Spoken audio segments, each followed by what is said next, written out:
Well, greetings there, Blade fans.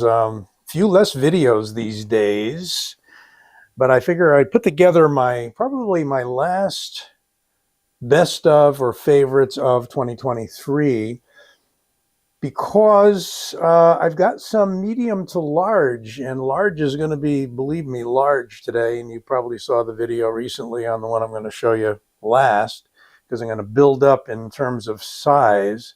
But one of the reasons, as you probably saw in some previous videos, is I'm healing up, and they put a cast on this bad boy.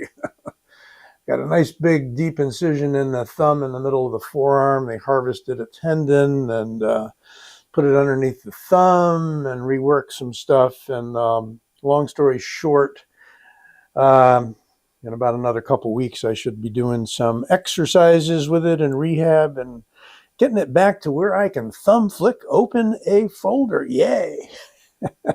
Probably why you're not seeing any folders today. All right, so starting from the smallest, which isn't really small, and normally a lot of T. Kell's knives. This is Tim Kell, fantastic designer and maker of custom blades. This is the Ops Hawk.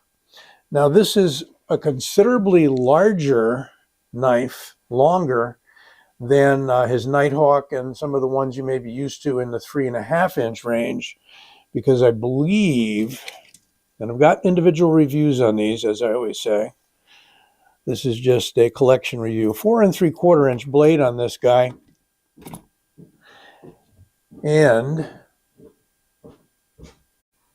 it's a bigger knife overall than many of the ones that are popular with T. Kell. So what we've got here is it's marked, fortunately, 80 CRV2, which is a steel he sort of graduated to or gravitated to from the 1095 that he'd been doing previously for a lot of his knives.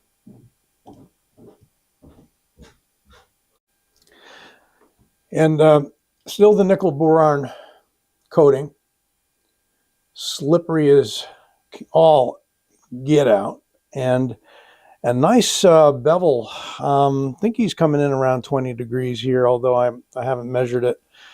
So what you see that looks kind of like a stonewash finish is the nickel boron coating. Extremely hard. I think it's like a 70 Rockwell coating or something like that, maybe 72. Here he's got the lashing bolts on this one, and a really beautiful, I would call that a burl, red burl G10. It's just a real tough knife. You could do just about anything with this knife. The point is not fragile by a long shot. The edge is extremely sharp. And of course, we've got the Tonto configuration on this one. I think he might make it in a drop point as well, but I'm not 100% sure. So we're going to put that guy aside, and believe it or not, that is, yes, the smallest. From there, I'm going to go to this really fine blade. Let's see if I can back out just a little bit. Really fine blade by Josh Mason Customs. It is, he refers to it as a Quaken. You may or may not consider it a Quaken. It is a chisel grind. I'll say up front, I know everybody is enamored with the concept of a chisel grind. They feel they got chiseled out of the other half of the blade. But it is actually a useful grind because you can bring that right down there, and he really did. I'm not sure you can see it. There's either no bevel or almost no sharpening bevel. It just goes straight down. And that is very typical of your many of your chisel grinds. Japanese working knives are very often done in this grind, and this is a right-hand grind, because if you're shaving wood or doing something with it here, you want the grind on top and you want that edge down on the material you're working on. You're not going to use it too often this way. and see if I can get you some specs on this, because I've got my crib notes here. It is a Quaken. It's a 4.24-inch blade out of 8670M steel, which is not a stainless steel. It's a high carbon steel. Japanese Quaken. And I think he calls it, he had like a nickname for it. I forgot what it is, but I don't want to spend the time looking it up. But if you look at the review, you'll see the nickname he gave it. It's kind of like Morgan Cohen's in the Neckbreaker Sax, but at any rate, it's like the biter or the cutter. I'm going to have to find that for you. Hang on. Okay, somebody named it the Ripper, so he kind of adopted that name. It's Quaken style, 4 3/4-inch blade, as I said. Beautiful Tsukamaki wrap. I think what sealed the deal for me was the fact that he has this beige brown over cord.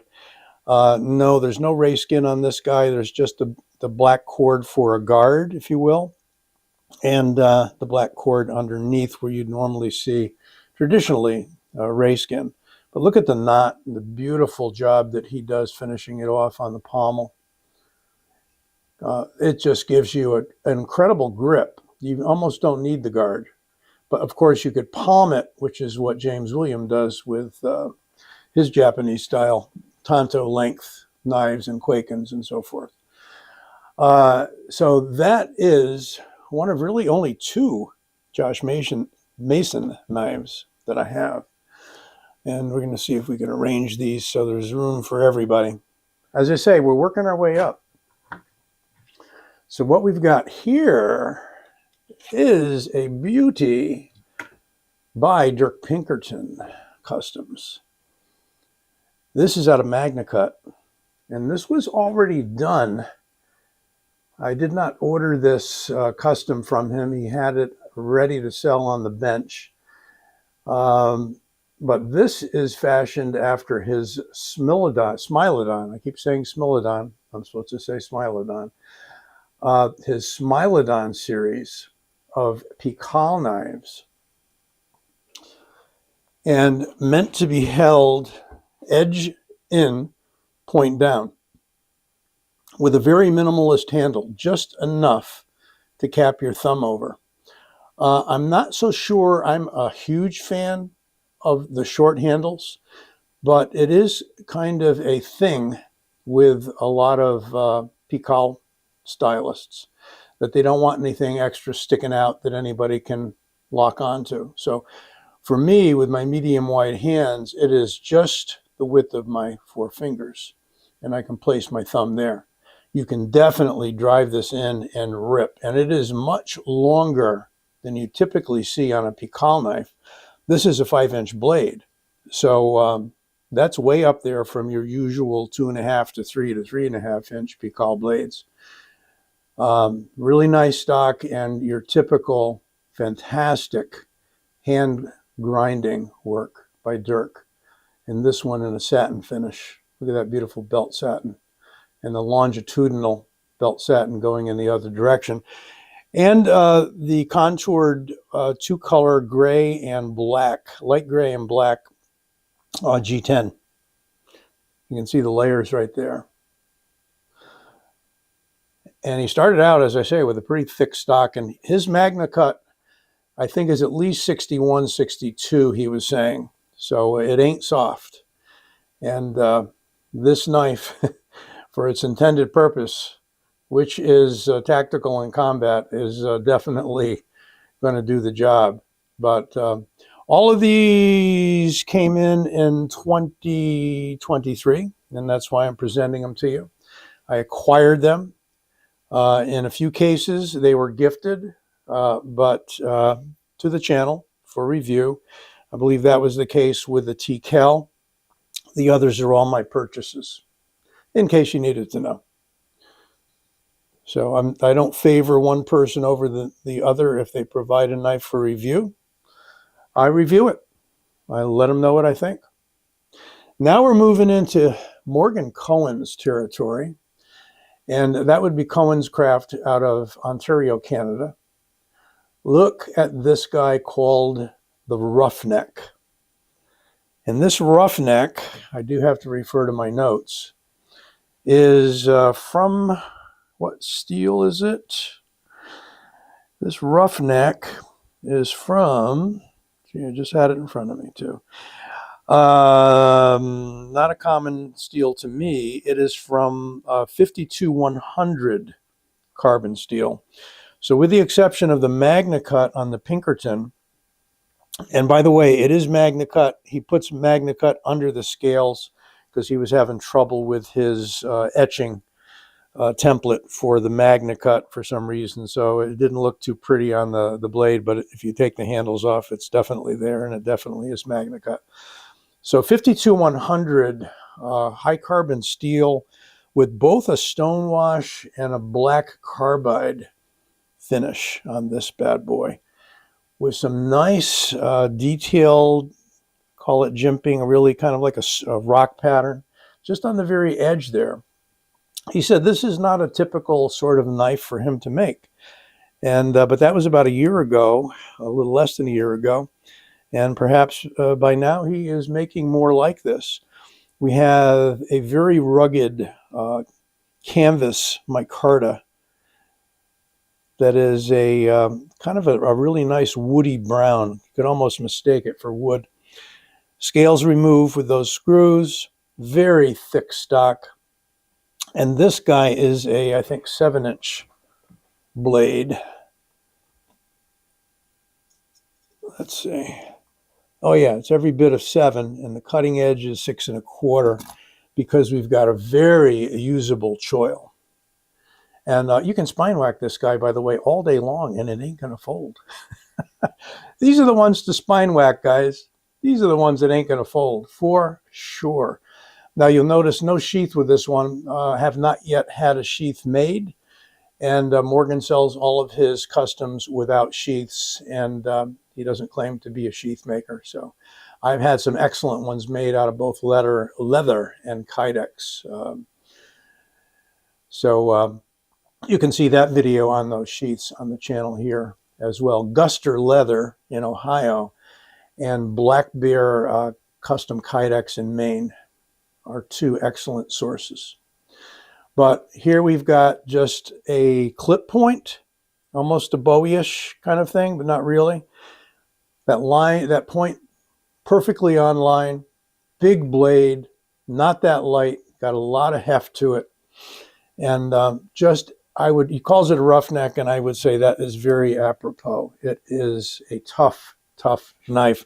I haven't put it to the test, but I have no doubts when it comes to Morgan stuff. So, big crescendo here. We get to one of my Grail knives for 2023. Let me see if I can get some room here. Yeah, there we go. Got a sheath in the way over here. Okay. This is the Neckbreaker Sax. This is a 12-inch blade, I believe, almost 18 inches overall.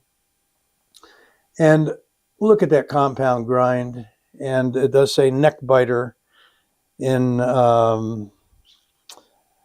Nordic script. There's runes. I think they call them runes, R-U-N-E-S. And it says something more on this side. I'm not sure what it says on that side, if you know. And don't joke around. I think somebody said, it was a knife, and they were the Chinese thumbing their nose at something else or whatnot. I don't know. It was an interesting joke, but Canadian made, both this one and the Roughneck. If the Roughneck was big, just take a look at it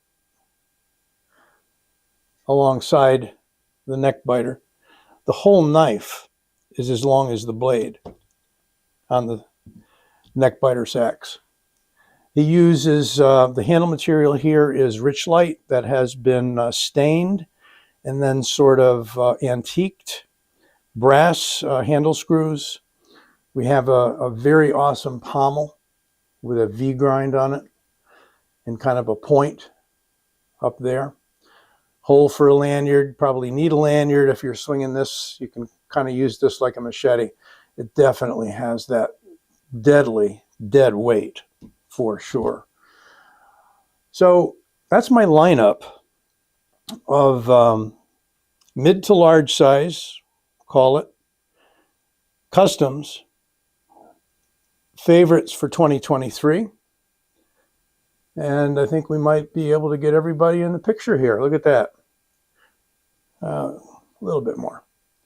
Neckbiter sax. And did I say that's an A2? Okay, A2 steel for the neckbiter sax. 80 CRV2 for the Ops Hawk. And I'm going to get tested again. The Josh Mason out of 8670M. That is a steel I don't often hear about. Magna Cut on the Smilodon. And 52100 carbon steel, high carbon steel on the Roughneck. Let me know what you think. That's my collection. Last collection vid for the year 2023. It's almost mid-January 2024, so we got to move on to the present day, right? You be well. And again, don't forget to give this vid a like and subscribe. If I didn't say that, do it. Thanks. Bye.